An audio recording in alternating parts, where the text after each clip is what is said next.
কিশোরগঞ্জ পৌর শহরের নরসুন্দা নদীর তীরে অবস্থিত পাগলা মসজিদের ৯টি লোহার দান বাক্স আছে। প্রতি ৩ মাস পর পর দান বাক্সগুলো খোলা হয়, তবে এবার ৩ মাস ২৭ দিন পর দান বাক্সগুলো খোলা হয়েছে। ১৭ আগস্ট ৯টি দান বাক্স ও একটি ট্রাঙ্ক থেকে ২৮ বস্তা টাকা পাওয়া গেছে। সবকটি দান বাক্সের টাকা গণনা শেষে এবার পাওয়া গেছে ৭,২২,১৩,০৪৬ টাকা।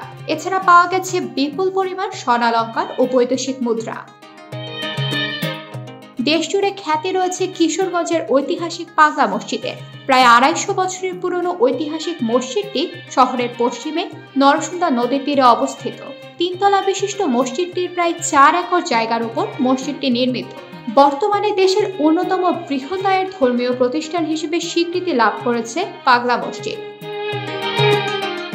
পাগলা মসজিদটির প্রতিষ্ঠাকাল সম্পর্কে সুনির্দিষ্ট কোনো তথ্য পাওয়া যায় না, তবে নামকরণের ব্যাপারে কয়েকটি ঘটনা লোকমুখে প্রচলিত থাকলেও কোনোটির সত্যতার প্রমাণ নেই।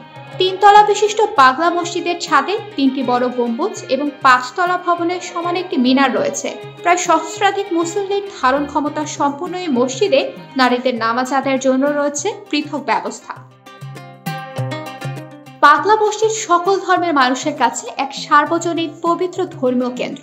এই মসজিদে মানত কিংবা দান খয়রাত করলে মনোবাসনা পূর্ণ হয়, এমন বিশ্বাস থেকে বিভিন্ন বয়সী হিন্দু মুসলিম সহ নানা ধর্মবর্ণের নারী পুরুষ মানত নিয়ে এখানে আসেন। তারা নগদ টাকা পয়সা, স্বর্ণ ও রূপার অলংকারের পাশাপাশি গরু, ছাগল, হাঁস মুরগি দান করেন। বিশেষ করে প্রতি শুক্রবারে মসজিদে মানত নিয়ে আসা বিভিন্ন বয়সী নারী পুরুষের ঢল নামে। প্রসঙ্গত এই ধরনের বিশ্বাস ও চিন্তা কুসংস্কারের অংশ ও শরীয়ত বিরোধী।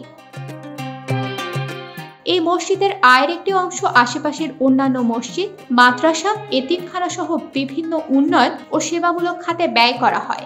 এছাড়া ২০০২ সালে মসজিদের পাশে একটি হাফেজিয়া মাদ্রাসা প্রতিষ্ঠা করা হয়েছে। ক্যান্সার, কিডনি রোগে আক্রান্ত দরিদ্র ব্যক্তিদেরও এই তহবিল থেকে সাহায্য দেওয়া হয়।